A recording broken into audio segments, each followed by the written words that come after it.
हरिः ओं ललितस्कन्धमु कृष्णमूलमु सुकालपाभिरमम्बु मञ्जुलता स्वभितमुन् सुवर्णसुमनस्सुज्ञेयमुन् सुन्दरोज्ज्वलवृत्तम्बु महाफलम्बु विमलं व्यासालवलम्बुनैवलयुन् भगवताख्यकल्पतरुर्विन् सद्विजश्रेयमयी श्रीकैवल्यपदम्बुजेरुटकुनै चिन्तिंचदन् लोकरक्षैकारम्भकु भक्तपालनकला संरम्भकुन् दानवोद्रेकस्तम्भकु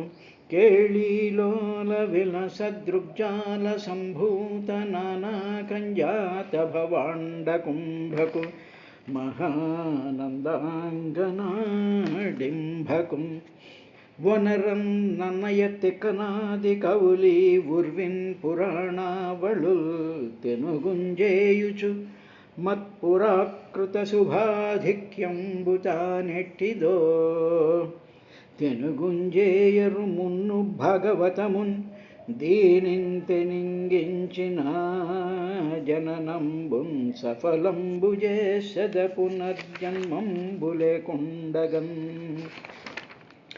భగవతము తెలిసి పలుకుట చిత్రంబు సులికైన తమ్మి చూలికైన విభుద జనుల వలన విన్నంత కన్నంత తెలియవచ్చినంత చేటపరుచు హారికి నందగోకుల విహారికి చక్ర సమీర దైత్య సంహారికి భక్త దుఃఖ పరిహారికి గోపనితంబిని మనోహారికి దుష్ట సంపదపహారికి ఘోషకుటీపయోఘృతహారికి బాలకగ్రహమహాసురదుర్వనితా ప్రహారికిన్ శీలికి నితిశాలికి వశీకృతశూలికి బాణహస్త నిర్మూలికి ఘోర నీరద విముక్త శిలాహత గోప గోపికాపాలికి వర్ణధర్మ పరిపాలికి అర్జున భూజయుగ్మ సంచాలికి మాలికిన్ విపుల చక్ర నిరుద్ధ మాలికిన్ మరీచి మాలికిన్ క్షంతకు కాళియోరగ విశాల ఫణోపరివర్తన క్రియారంతకు ఉల్లసన్మగధరాజ చతుర్విధ ఘోర వాహినీ హంతకు ఇంద్రనందన నియంతకు సర్వచరాచరావళీమంతకు నిర్జితేంద్రియ సమంచిత భక్తజనానుగంతకు న్యాయికి భూసురేంద్రమృత నందనదాయికి రుక్మిణీ మనస్థాయికి భూత సమ్మద విధాయికి సాధుజనానురాగ సంధాయికి పీతవస్త్ర పరిధాయికి పద్మభవాండ భాండ నిర్మాయికి గోపికా నివహ మందిరయాయికి శశసాయికి భాగవత సమర్పణం కరిష్యామి. ఓం శ్రీ గురుభ్యో నమః. సతి తన పతియగు ఆ పశుపతి చూచి సముత్సకతను భాషించే ప్రజాపతి మీ మామ మఖము సువ్రతమతి నరనించుచున్నవాడట వింటే కావున అయ్యజ్ఞమునకు ఈ విభుద గణంబులు అర్ధినెగెదరు అదిగో దేవ మనమిప్పుడచటికి పోవలే నేను వేట్క నాకు పుట్టెడు నభావ ఆ యజ్ఞము కనుగొనగా నాయనుజులు భక్తి ప్రణనాథులతోడంపాయక ఒత్తురు మనముంపోయిన నే వారి నచట పొడగనగల్గుం జనకుని మఖమున కద్దింజని నీతో బారి బర్హ సంజికత కడుందనరిన భూషణములగై కొన వెట్క జనించే ఈశ కుజన వినాశ అని ఓ విదుర సతీదేవి తన భర్త అయినటువంటి ప్రేష్ఠ అయినటువంటి ఆ భవుణ్ణి ఆ శివుణ్ణి ఈ విధంగా ప్రార్థించిందయ్యా. ఆ, పశుపతి అనేటువంటి మాట ఒకటి చెప్పింది. దానికి సంబంధించినటువంటి విశేషం తర్వాత చూద్దాం. ఆయన నీ మామగారైనటువంటి దక్ష ప్రజాపతి యజ్ఞం చేస్తూ ఉన్నాడు, దీక్షాపరుడే యజ్ఞం చేస్తూ ఉన్నాడు. కావున ఆ యజ్ఞమునకు, ఆ యజ్ఞానికి ఈ విభుత గణంబుల అద్దివేగదరు. చూడు, పైకి ఆకాశంలో చూడు, ఈ దేవతా గణాలు అందరూ కూడా వెళ్తూ ఉన్నారు. దేవా, మనము ఇప్పుడు అచటికి పోవలే, కాబట్టి మనం కూడా అచటికి వెళ్ళాలి. పోవలే, నేను కూడా వెళ్ళాలి. వేట్క పుట్టెడు నాకు అభవ, నాకు కోరిక పుట్టింది ఓ అభవ. ఆ యజ్ఞము కనుగొనగా, ఆ యజ్ఞాన్ని చూడ్డానికని చెప్పి నా అనుజులు, నా అప్పచెల్లెళ్ళు, నాకు ముందు పైన వెనక పుట్టినటువంటి వాళ్ళు చాలా భక్తితో ప్రాణనాథుల, వాళ్ళ భర్తలతో సహా పాయక ఒత్తుడు తప్పకుండా వస్తారు వాళ్ళు. మనము పోయిన, మనం కూడా వెళ్తే నేను వారిన చెట పొడగనగల్గు, అక్కడ నేను వాళ్ళందరినీ చూసినట్టు అవుతుంది. ఈ మధ్యన వాళ్ళని ఎవరిని చూడలేదు కదా, చాలా కాలం అయిపోయింది. కాబట్టి నాకు ఇంకా ఏముందంటే, ఆ యజ్ఞానికి వెళ్ళిన తరువాత నాకు అక్కడ నా తండ్రి, నా తల్లి నాకు ఇచ్చేటువంటి ఆ కోరికల్ని సహోపరినీతం పరిబర్హమర్హితం, నాకు ఇచ్చేటువంటి పుట్టింటి వాళ్ళు నాకు ఇచ్చేటువంటి ఆ కానుకలు అవన్నీ ఉన్నాయి కూడా, అవన్నీ కూడా పరిబర్హిం అర్హితం, స్వీకరించడం అనేటువంటి కోరిక నాకుంది స్వామి. కాబట్టి ప్లీజ్ అని ఆవిడ ఎంతో భక్తితో ఆ శివుడిని ఆవిడ ప్రార్థించేటువంటి విశేషాన్ని విధిరా చూసావా, ఆవిడ ఎలా ప్రార్థిస్తూ ఉండేది అనేటువంటి విషయం చెప్తూ, తరువాత ఇంకా ఒక మాట ఆవిడ ఏముందంటే, నీకు పుట్టుక లేదయ్యా, సత్వరజస్తమో గుణాలన్నీ కూడా నీ మాయలో నుంచి, నీ కంట్రోల్లోనే ఉండేటువంటివి. తరువాత నీలోనే ఈ సమస్తమైనటువంటి జగాలన్నీ కూడా ఉన్నాయి, అన్నీ కూడా నీలోనే ప్రకాశిస్తూ ఉన్నాయి. కాబట్టి నేను నీ తత్వాన్ని ఎరగలేకపోతున్నాను అనిపిస్తూ ఉంటుంది. అప్పుడప్పుడు ఆ సత్యం అంతా కూడా నా మనసుకి గోచరిస్తూ ఉంటుంది. ఇంతటి మహానుభావుడు నా భర్త అనేటువంటి ఫీలింగ్ వస్తూనే ఉంటుంది. కానీ నీ అసలైనటువంటి తత్వాన్ని నేను, దీనురాలైనటువంటి నేను, స్త్రీ యోషిత్ ఆతత్వవిత్ దీనా మే భవక్షిత్, నాకు తెలియటం లేదు అని అంటూ ఇంకా ఏముందంటే, భవక్షితిం, నేను పుట్టినటువంటి నా పుట్టింటి దగ్గరికి దద్దిదృక్షే, చూడాలని కోరుకుంటున్నాను అని. అంటే నేను పుట్టినటువంటి ఆ స్థలాన్ని నేను చూడాలి అనుకుంటున్నాను అంది. అనేటప్పుడు మామూలుగా అర్థం ఏంటంటే, పుట్టినటువంటి ఆ పుట్టిల్లు కోసం సాధారణంగా అందరికీ ఉండేటువంటి ఆ మమకారం అనేటువంటిది సృష్టిలో దిగిపోయింది అనేటువంటిది ఒకటి. అదేవిధంగా చూడండి, ఎక్కడెక్కడో ఉంటారు అమెరికన్లు, వాళ్ళ రూట్స్ అన్నీ కూడా ఎక్కడో ఇండియాలో ఉంటాయి.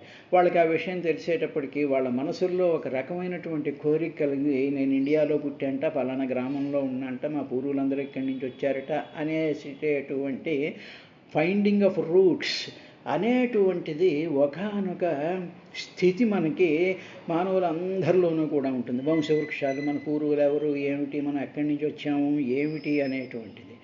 ఇది ఏమిటండి ఇంతేనా దీంట్లో ఉంది అంటే, ఈ పుట్టుక స్థానం తెలుసుకోవడం అనేటువంటిది ఏమిటి అంటే, ప్రతిదీ కూడా పుట్టేటువంటి స్థానం హృదయం. అందుకనే భగవాన్ రమణులు అంటారు, నేను అనేటువంటి భావం ఎక్కడి నుంచి పుడుతోందో దానిని తెలుసుకో, పుట్టుక స్థానమును తెలుసుకో. ఆ నేను అనేటువంటిది ఎక్కడి నుంచి పుడుతోంది. ఇక్కడ అమ్మవారు ఆ మాట అంది అంటే ఏదో పుట్టింటికి అనేటువంటి మామూలు అర్థంలో కనిపిస్తుంది. కానీ ఆ నేను అనేటువంటిది ఎక్కడ పుడుతోందో అదే హృదయం, అదే పరంజ్యోతి స్వరూపమైనటువంటిది. అందుకనే భగవాన్ ఇంకా కూడా అంటారు, మంత్రోపాసన చేస్తున్నాను స్వామి అంటారు. సరే, బాగానే ఉంది, చేస్తున్నావు. ఆ మంత్రం ఎక్కడ నుండి పుట్టిందో దానిని చూడు అంటారు. అంటే నేను అనేటువంటి భావంలో వాక్ స్వరూపం ఏ విధంగా అయితే పుట్టిందో అదే పరాపశ్యంతి మధ్యమ వైఖరి అంటే పరాస్థానాన్ని అదే పుట్టుక స్థానం. అందుకని దాన్ని ఆత్మయోని అనేటువంటి పదం వస్తుంది మనకి. ఆత్మయోని, ఆత్మలో నుంచే పుట్టుక, యోని అంటే పుట్టుక స్థానం. కాబట్టి ఆ పుట్టుక స్థానం దగ్గరికి నాకు వెళ్ళాలని ఉంది అంటుంది. భవ క్షితిం, భవ పుట్టినటువంటి, క్షితిం ఫ్రమ్ దట్ ప్లేస్ దిదృక్షే నేను చూడగోరుతున్నాను అని అమ్మవారు ఆ విధంగా ఇంకా గూఢార్థంతో ఆవిడ మాట్లాడినటువంటి విశేషాన్ని మనం గమనించాలి.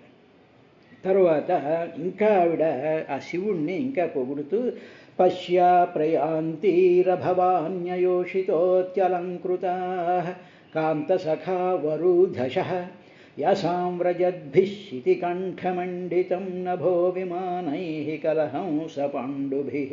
అభవ అంటే పుట్టుకలేనటువంటి వాడివి, నువ్వు పుట్టుకలేనటువంటి వాడివి అని శివుణ్ణి అంటోంది. నాకు పుట్టినటువంటి స్థానం దగ్గరికి వెళ్ళాలి అని అంటోంది. అంటే ఏమిటి? పుట్టుక లేనటువంటి స్థానం ఏమిటి? అనాది అయినటువంటి స్థానం ఏమిటి? అభవం, అజం, నిత్యం, పురాణం, శాశ్వతం, అవినాశి, నిత్యం, శుద్ధం, బుద్ధం, ముక్తమైనటువంటి ఆ స్థానాన్ని అభవ, పుట్టుకలేనటువంటి ఓ శివ, శితికంఠ, నల్లనైనటువంటి కంఠం కలిగినటువంటి అది నువ్వు అతి అలంకృత, చాలా గొప్పగా అలంకరించుకున్నావయ్యా అని ఆయన్ని అభవ శితికంఠ, శితికంఠాతి అలంకృత అని ఆయనని సంబోధిస్తూ ఇంకా ఆవిడ ఏమంది అంటే వరూధశః కాంతసఖాః, కాంతసఖాః భర్తలతో, కాంతుడు అంటే భర్త, భర్తతో కూడుకున్నటువంటి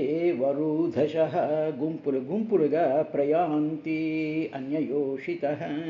చూడు ఎంతమంది స్త్రీలు పైన చూసారో వాళ్ళందరూ, ఆడవాళ్ళందరూ కూడా వాళ్ళ భర్తలతో శుభ్రంగా అలంకరించేసేసుకుని అన్యయోషిత, ఇతర స్త్రీలందరూ కూడా ఆకాశంలో గుంపులు గుంపులుగా వెళ్ళిపోతూ ఉన్నారు. పశ్య చూడుము, చూడు స్వామి ఓ అభవ అంటూ యాసాం ఎవరి యొక్క వ్రజద్భి ఈ వెళుతూ ఉండేటువంటి ఈ వెళుతూ ఉండేటువంటి వాళ్ళు ఎలా వెళుతున్నారంటే కలహంస పాండుభి విమానై, రాజహంసల్లాగా తెల్లగా ఉండేటువంటి విమానాల్లో కాంతా సఖులైనటువంటి ఈ స్త్రీలందరూ కూడా వరూధశః గుంపులు గుంపులుగా భర్తలతో కలిసి ఆకాశంలో వెళ్ళిపోతూ ఉన్నారు. ఆకాశం అంతా కూడా ఎలాగా మెరిసిపోతూ ఉందో, ఎలా అలంకరించబడిందో చూడు అని ఆవిడ వాళ్ళని చూస్తూ తన మనసంతా కూడా వాళ్ళ యొక్క ప్రయాణాలు, వాళ్ళ యొక్క అందాలు, వాళ్ళ యొక్క ఉత్సాహము, వాళ్ళ యొక్క కలకలం ఈ సతీదేవి యొక్క మనసుని ఇంకా ఉద్దీపనం చేస్తుంది, ఇంకా ఉత్సుకతను రేకొట్టుతూ ఉంటుంది.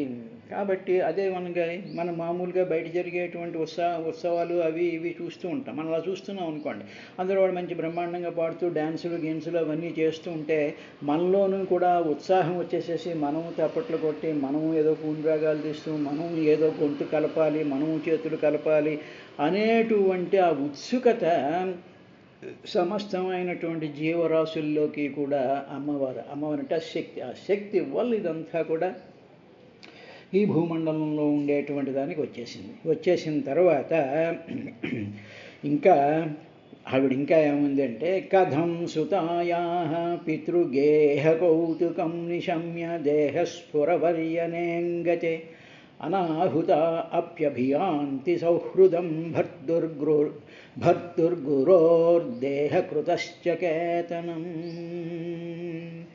సురవర్య, దేవతల్లో చాలా శ్రేష్ఠుడైనటువంటి ఓ శివ అని ఆయన్ని సంబోధిస్తూ తండ్రి గారింట్లో ఉత్సవం జరుగుతోంది, అలా జరుగుతోంది అన్న మాట విన్న తరువాత ఎప్పుడైతే నేను ఆ మాట విన్నానో ఆ మాట విన్న తర్వాత ఇంకా నా దేహం కదలకుండా ఇక్కడే అలా ఉండిపోగలదయ్యా స్వామి. ఎలాగా నాకు తట్టుకోలేకపోతున్నాను. నా ఇంట్లో నా తల్లి తండ్రి వీళ్ళు చేస్తున్నారు, అందరూ వస్తున్నారు, అందరూ ఇదిగా ఉంటుంది, అవన్నీ ఊహించుకుంటూ ఉండేటప్పటికీ my body is being push to go there. ఒక ఒక ఒక కోరిక, ఒక డిజైర్, ఒక ఇది నా శరీరాన్ని కదిపేస్తుంది, వెళ్ళిపోవాలి వెళ్ళిపోవాలి అనేటువంటి విధిగా ఉంది. అలాంటి స్థితి నేను అనుభవిస్తూ ఉన్నప్పుడు కదలకుండా ఎలా కూర్చోగలను? ఇది జాగ్రత్తగా కొంచెం ఆధ్యాత్మికంగా మనం అన్వయం చేసుకున్నట్లయితే ఏం చేస్తూ ఉంటామంటే అచలమైనటువంటి స్వయం జ్యోతిషమైనటువంటి పరమాత్మ యొక్క ఆ నిర్వికల్పమైనటువంటి మనస్సుని అలా కల్పన లేకుండా, ఏ విధంగా కల్పన లేకుండా, ఆలోచన లేకుండా, ఏమీ లేకుండా సైలెంట్గా ఒంటరిగా మన మనసుని స్థిరం చేసుకుని మనసులోంచి ఆలోచనని రానివ్వకుండా మనసుని కదలకుండా పెట్టాలి అని మనం కూర్చున్నాం అనుకోండి. అప్పుడు ఏం చేస్తూ ఉంటుంది? ఏదో ఒక కోరిక, ఏదో ఒక సంకల్పం, ఏదో ఒక దురద వెంటనే మనకేం చేస్తుందంటే మన శరీరాన్ని, మన ఆలోచనని, మన మైండ్ని ఇటు కదిపిస్తూ ఉంటుంది. అదంటోంది ఆవిడ. అంటే ఏమిటి? అక్కడ ఏదో ఫంక్షన్ జరుగుతోంది అనేటువంటి ఆ ఉత్సవం యొక్క ఆ ఇన్ఫ్లుయెన్స్ నేను చూస్తూ ఉండేటువంటి ఈ కలకలం ఇదంతా చూసేటప్పటికి కదలకుండా నా దేహం ఎలా ఉండగలదు అని చెప్పిన తరువాత స్వామి అందుకు నీవు ముందరికి ఆవిడకి బంధం వేస్తున్నట్టుగా ఆవిడ ఇంకా ఏముందంటే ఫ్రెండ్ కానీ, భర్త కానీ, గురువు కానీ, తర్వాత మళ్ళీ తల్లిదండ్రులు కానీ వీళ్ళ ఇళ్ళకి వెళ్ళడానికి ఆహ్వానం లేకుండా వెళ్తూ ఉంటారు కదా. దానికి ప్రత్యేకమైనటువంటి ఆహ్వానాలు అక్కర్లేదు, ఇది తెలియకుండా ఆహ్వానాలు అక్కర్లేదు, ఇది శాస్త్రసమ్మతమైనటువంటి విశేషము అని చెప్పిందండి. ఉదాహరణకి ఏదో మన ఇంట్లో ఏదో ఫంక్షన్ చేసుకుంటున్నాం, ఏదో అన్నగారు ఏదో ఫంక్షన్ చేసుకుంటూ ఉంటాడు. అనగానే అది పాపం చెల్లెలకి వాళ్ళకి మిగతా బంధువులకి వాళ్ళని అయ్యో వాడు ఫంక్షన్ చేసుకుంటున్నాడు మనం వెళ్ళాలి అనిపిస్తుంది. అనగానే అక్కడ కొక్కిరాయి లాంటి వాడు ఒకడు ఉంటాడు. వాడి భర్తో లేకపోతే వాడి భర్త తమ్ముడో ఎవడో ఒక యూస్లెస్ ఫెలో వాడు ఉంటాడు. వాడు అప్పుడు ఏమిటంటే నీకు ఆహ్వానం వచ్చిందా, కనీసం నీకు ఇంటిమేషన్ అయినా వచ్చిందా, అసలు నీకు ఫోన్ చేసి చెప్పాడా అని ఇలాంటి పనులు చేయడం మహాపాపం. ఎందుకు? అది శాస్త్రం ఏం చెప్పింది అంటే మిత్రుడు కానీ, భర్త కానీ, గురువు కానీ, తల్లిదండ్రులు కానీ అనువారు ఏళ్లకు జనులకు ఆహ్వానం లేకున్నా కూడా వెళతారు. ఇది శాస్త్రం. ఇది మనం అర్థం చేసుకోవాలి. ఈ కొక్కిరాయిగాళ్ళు కుశుద్ధాలు మనసులో పెట్టుకుని బిహేవ్ చేసేటువంటివి మహాపాపభూయిష్టము అని చెప్పి అమ్మవారు ఒక మెసేజ్ని ఇందులో పెట్టి చెప్తోంది మనకి. అది శాస్త్ర సమ్మతమే అనేటువంటి విషయం అమ్మవారికి తెలుసు కాబట్టి ఆ విషయం చెప్పింది. అందువల్ల నీకు ఆహ్వానం లేదు అని అంటావేమో, శివుడు ఆ మాట అండు. ఆహ్వానం లేదు కాబట్టి నువ్వు వెళ్ళకు అని అండు. ఆయన మనసులో ఉండేటువంటి ఉద్దేశం వేరు. కథం సుతాయాః పితృగేహే కౌతుకం. తండ్రి గారి ఇంట్లో జరుగుతూ ఉండేటువంటి ఉత్సవాన్ని నిశమ్య విని, జరుగుతోంది అనే విని, కథం నా ఇంగతే, ఏ విధంగా స్వామి నేను నా ఇంగతే చలనం లేకుండా ఉండగలను, నా మే దేహ, నా దేహం అంతా కూడా కదిలిపోతూ ఉన్నది, శరీరం అంతా కూడా కదిలిపోతూ ఉన్నది, నా మనసంతా కూడా ఆందోళన చెందిపోతూ ఉన్నది. తర్వాత అంటూ ఆవిడ అప్పుడు శాస్త్రం సౌహృదం భర్తు గురోః దేహకృతశ్చ కేతనం అనాహుత అపి అభియాంతి. సౌహృదం అంటే సుహృదైనటువంటి వాడు, వాడింటికి, భర్త యొక్క, గురువు యొక్క, దేహకృతచ అంటే దేహాన్ని ఇచ్చినటువంటి తల్లి కానీ తండ్రి కానీ, కేతనం వాళ్ళ ఇంటిని గురించి, అనాహుతాః అపి ఆహుతాః పిలవకపోయినా, ఆహుతి అంటే పిలవడం, ఆహుతాః పిలవకపోయినా, పిలవకపోయినా కూడా, అనాహుతాః అపి అభియాంతి వెళుతూ ఉన్నారు. ఇది శాస్త్రం ఒప్పుకున్నదయ్యా. కాబట్టి ఆ ఆర్గ్యుమెంటు శివుడు చేస్తాడేమో అని చెప్పి ముందరికి వాళ్ళకి బంధం వేసినట్టుగా అమ్మవారు ఆ మాట అన్నది. తర్వాత ఓ విదురా ఇంకా ఏం చెప్పిందంటే, తన్మే ప్రసీదేదమర అమరం అమర్త్యవాంఛితం కర్తుం భవాన్ కరుణికో బతార్హతి త్వయాత్మనోర్ధేహమదభ్రచక్షుషా నిరూపితా మానుగృహాణ యాచితః. అందువల్ల కారుణిక, ఓ దయాళుడు, నువ్వు దయతో ఉన్నటువంటి వాడివి, భవాన్ నీవు ప్రసీద ప్రసన్నుడు కమ్ము. స్వామి నీకు కోపాన్ని వదిలి, ఎందుకంటే నీకు మా తండ్రి మీద ఉండేటువంటి కోపం నాకు తెలుసు. కాబట్టి కొంచెం ప్రసన్నత వహించి దయతో నీవు వాంఛితం కర్తుం, నా కోరికని తీర్చడానికి అర్హతి, నీకు అర్హత ఉంది, నువ్వు నా కోరికను తీర్చగలవు. నువ్వు దయాళుడివి కాబట్టి ఆ దయని నా మీద ప్రసరించి తరువాత నా తండ్రి చేసినటువంటి అవమానాన్ని ప్రసన్నతతో స్వీకరించేటువంటి దయ కలిగినటువంటి వాడవు. అదే కాదు, అదభ్రచక్షుష అంటే సర్వము తెలిసినటువంటి వాడివి, సర్వజ్ఞుడు అయినటువంటి వాడివి నువ్వు. అంటే ఆ మనిషి యొక్క తిట్టినటువంటి వాడు మనిషి యొక్క తత్వం ఏమిటి, వాడు ఎందుకు తిట్టాడు, వాడిలో ఉండేటువంటి అహంకారము, అదే కాకుండా సమస్త జీవుల్లో ఉండేటువంటివి అన్నీ కూడా తెలిసి ఏ విధంగానూ వాటిని పట్టించుకోకుండా ఉండేటువంటి సమస్వభావంతో ఉండేటువంటి పరమాత్మ స్వరూపమైనటువంటి వాడివి నీవు. నిన్ను అటువంటి నీవు ప్రసన్నుడివి వచ్చి దయాళునితో నా కోరికను నెరవేర్చు స్వామి అని అంటూ ఆవిడ ఇంకా ఏముందంటే, అహం ఇంకొంచెం స్టెప్ ముందుకెళ్ళి, అహం నేను ఆత్మనః నీ యొక్క అర్ధే సగభాగాన్ని నేను అంది. నీలో సగభాగాన్ని నేను ఆ సగభాగంగా నిరూపితా స్థాపించబడితిని అంటే నిరూపించబడితిని అంటే ఇప్పుడు ఆవిడొక మహత్తరమైనటువంటి సత్యం చెప్తోంది. భర్త యొక్క సగభాగం భార్య. ఏమిటండి సగభాగం అంటే, సగంలో ఇలా ఉండి వీడి ఈ పార్ట్ ఉండదా, ఆడడానికి ఆ పార్ట్ ఉండదా అని కాదు. అర్ధభాగం, అర్ధే సగభాగము. అర్ధ అంటే సగం అనేటువంటి మామూలుగా అర్థం అన్నమాట. కానీ భర్త యొక్క ప్రయోజనమే భార్య. అర్థం అంటే ప్రయోజనం కదా, ప్లాన్ కదా.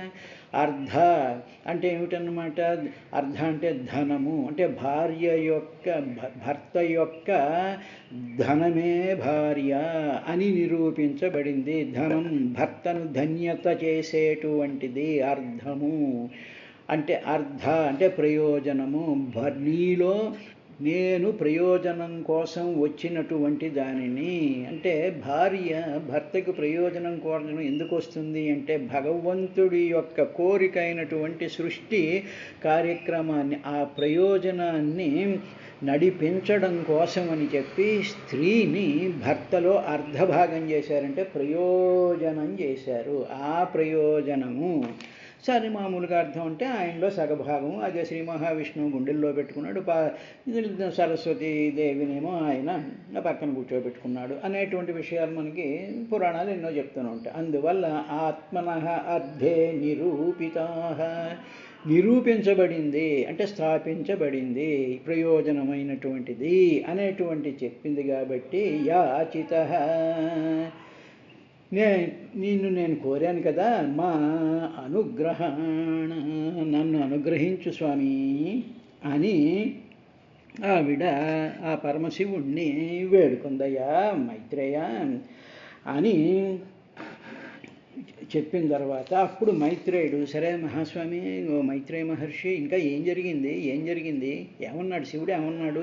ఆవిడ ఈ విధంగా ఆయన ప్రార్థించిన తర్వాత అంటే, ఇగో ఇలా అన్నాడయ్యా, ఏవం గిరిత్రః ప్రియయాభిభాషితః ప్రత్యభ్యదత్త ప్రహసన్ సుహృత్ప్రియః సంస్మారితో మర్మభిదః కువాగిషు యానాః కో విశ్వసృజాం సమక్షతః. మైత్రేయ మహర్షి విదురుడితో ఇలా అన్నాడయ్యా అని చెప్పి సుఖబ్రహ్మ పరీక్షణ్ మహారాజుకి ఆ సతీ శివుల మధ్య జరిగినటువంటి అద్భుతమైనటువంటి ఆ సంభాషణ అప్పుడు ఆవిడ ఓ విదురా, ఆవిడ్ని చూసి ప్రియురాలైనటువంటి ఆ పార్వతిని యొక్క ప్రార్థన విన్నటువంటి శివుడు ఆయన భార్య అలా ఆ విధంగా ప్రార్థిస్తూ ఉంది, చాలా అమాయకంగా, చాలా కోరికతో, చాలా ఇదిగా, ఒక స్త్రీ హృదయం అంతా పొంగిపోతూ ఏ విధంగా ఉంటుంది అనేటువంటి ఆ స్థితిని ఆయన చూశాడు. కానీ ఆయన మనసులో ఈ భావము ఉంది. అట్ ది సేమ్ టైం ఆ శివుడి యొక్క మనసులో ప్రజాపతుల సమక్షంలోనూ ఋషుల సమక్షంలోనూ మునులు, అగ్నులు, బ్రహ్మాది దేవతల సమక్షంలోనూ కూడా చాలా హృదయాన్ని బాధ పెట్టేటువంటి మాటలు అవి కూడా ఆయనకి అట్ ది సేమ్ టైం గుర్తుకొచ్చాయి. అంటే ఇక్కడ మనం గ్రహించవలసినటువంటిది ఏమిటి అన్నమాట, మానవుడి యొక్క హృదయంలో రెండు ఆస్పెక్ట్స్ కూడా ఎప్పుడూ ఉంటాయి. అంటే సన్మానానికి సంబంధించినవి, అవమానానికి సంబంధించినటువంటివి కూడా మానవుడి యొక్క తెలివిలో, మానవుడి యొక్క స్పృహలో అవి ఉంటాయి. ఆయన శివుడు మహానుభావుడు కాబట్టి, పరమాత్మ కాబట్టి, సమభావం కలిగినటువంటి వాడు కాబట్టి అప్పుడు అందరికీ మేలు చేసేటువంటి ఆ కైలాసాధిపతి నవ్వాడు. వెంటనే ప్రసన్నుడు కాంది కదా, సరే ఏదో మాట్లాడుతుంటారులే వాళ్ళందరూ బుద్ధి లేని వాళ్ళు అనుకుని దానిని పక్కకి పెట్టేసి నవ్వుతూ ఆమెకు సమాధానం చెప్పాడయ్యా అన్నాడు. ఏమిటి సమాధానం చెప్పినటువంటి వాటిలో ఇందాక అమ్మవారు చెప్పినటువంటి గురువు, మిత్రుడు, సహృదుడు, తల్లిదండ్రులకి ఆహ్వానం లేకపోయినా మనం వెళ్ళాలి అనేటువంటి ఆ శాస్త్రానికి ఒక చిన్న కరెక్షన్ చేసి ఇది అసలైనటువంటి శాస్త్రము అని చెప్పాడు. కాబట్టి అది ఏమిటో రేపటి కార్యక్రమంలో ఆయన చెప్పింది ఏమిటి అనేటువంటి విశేషాన్ని చూద్దాం.